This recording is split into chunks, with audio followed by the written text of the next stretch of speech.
Welcome back. Here we are again on Let's Talk Autism with Shannon and Nancy. I'm Nancy Alspaugh-Jackson. I'm Shannon Penrod, and our special guest. Yes, Douglas Baker. I'm Douglas. Nice to have a guy here in the studio. It's wonderful. Yeah. It brings a whole different energy. That's right. A little less estrogen. Yes. We needed it. Thank you. You shortened my chair to make me look like, you know, you got taller than me, so I'm okay with that.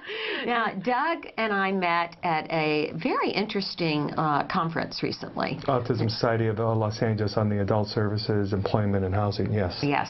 And you got up and spoke a bit, asked a few questions, and I got your card because I said, you know, very interested in that guy and what he has to say, because oftentimes the fathers get left out of this equation. We don't talk about it. My husband is constantly saying, you got to get to the dads more. It's tough for the dads.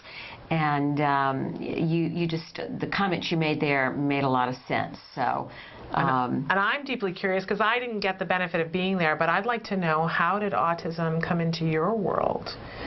Well, I have my son's a little older than most people out there, although I've got, you know, there's some people whose kids are twice as old. My son turns 22 here in April. So he was born in April of 1990, and he was a normal, actually advanced developing. I mean, he started walking at 8 months old. He started talking at about 11 months, saying words and so forth. And then we, you know, right after his major MMRs, we saw a dramatic change in his behavior. I don't consider any relationship there. It just happened. And so then the eye contacts, you know, they were glancing. You couldn't get. There was that connection that we had before that you weren't able to get. Yes. And that's that missing. So you start looking for answers, and they went through a lot of medical discussions. They went through a lot of doctors, where we finally were sent to a group down in San Diego that specialist. And in fact, the young Eric Courchain, one of the famed researchers, was on this group. And basically, in about 3.5 hours, they came back, and the softer blow was PDD. That's you know, basically they came in, it was PDD. PDD. You're fortunate, he's very bright. 80% of the kids, this is back in 1992. So yeah, my wife at the time was 7 months pregnant with my daughter. So there's no internet.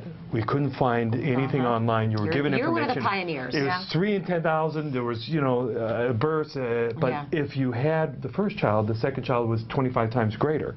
So when you started doing the math wasn't good, which could kind of drive, you know, a pregnant mom insane, and her husband that was with her. So but you know, it got changed to autism because autism is what was required for the federal funding. And I consider my son fairly high functioning. I mean, I think he carried on with my daughter. My daughter kind of pushed him all the way through. And at what age did you get that diagnosis? Actually, he was about 21 months. Okay. So it was pretty early back in the early 90s. In those days, because usually it would have been 4 or 5. Exactly. But it was, you know, it was a pure shock. You know, it's like I liken autism a little different than I do, like, to the birth or genetic defects, Downs, Williams, cerebral palsy. You know, either at birth or before they're born, you're going to have a lifelong issue. Autism, we kind of get bushwhacked. You know, you're 2 years old, they're 2 years old, you get this diagnosis, and then all of a sudden it's like, okay, what did I do wrong?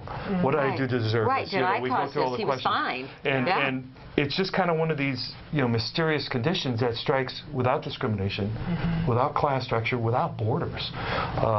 And it is 4 times greater in boys. And, you know, I think with the changes of, what's it, DSM-5? Yes, DSM-5. Frankly, all that's going to do is dilute the numbers. Because they're trying to keep it either from epidemic proportions. 1 in 91, if you listen to TACA or some of the organizations, it's still 1 in 100. Korea had 1 in 38 on a large family study, and that was, you know, that was a huge population. We know it's an epidemic. I mean, all you have to do is look around you, and whatever is however it's manipulated by whatever groups, we have an epidemic. We've got to do something. Why do you think it's harder for fathers to accept the autism, or what are the special challenges really? I think it's harder for men, and I think there are reasons for that. For you as a father, what did you have to grapple, what did you have to come to terms with about my son is maybe not going to be the kid that goes out there and makes the major leagues and that kind of thing? Yeah. I'm not sure it's harder. It's well known that men and women handle crisis, conflict, emotions differently. And I think women tend to do a better job of this just because you're the one that's carried the inherent child-mother bond from carrying the child to term. As men, we don't tend to be as in touch with our feelings. Right. So, and that's from early on training. We're much more wired towards problem solving. Yeah. And when you're thinking about problem-solving, linear approach, potentially logical process, autism unwinds all of these. Yeah. Because it doesn't give you an answer, and in some ways, the long-term denial may often be manifested in men longer, just because we're desperately searching and trying to support whatever we can to help fix this problem. Yeah. Was that your case? Were you in denial for a longer period of time? I probably masked my denial with the fact that I didn't look as concerned because I was out there, trying to provide and make support. a living. Right. And ABA wasn't approved when my son was young. Right. So, somebody came to us and said, hey, there's this great process out of UCLA. It's 40 hours a week and it's $4,500 a month. And in 1993, I'm sitting there going, $4,500 a month? Geez, I got a $2,500 a month mortgage payment right now. Right. It's like, I can't afford that. Right. So we did what we could and basically, broke the bank on paying a couple of grand or $1,000 a month to get whatever we could for it. Right. Cobble services together. Yeah. And it was, we were living in South Orange County at the time, and we did have an Autism Society group in Orange County, but I think that disbanded about 10 years ago. I guess earlier in my journey, I was challenged with the shame of, I've got an imperfect child. And we all kind of feel that. And, it's in the process, we have to learn to be patient. Yeah. And we have to, finally come to an acceptance.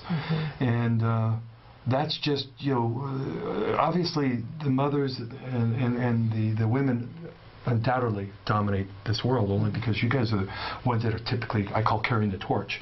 And so it's, I've heard all the stories. I've heard, one gal was saying his father was in denial till the day he died. Yeah. And, and the kid's a 30-some-odd-year-old child. So we know, we either come to terms with the denial because denial doesn't serve us well. Ultimately, it keeps us from walking a path we have to walk. Yeah. But each of us deals with it differently.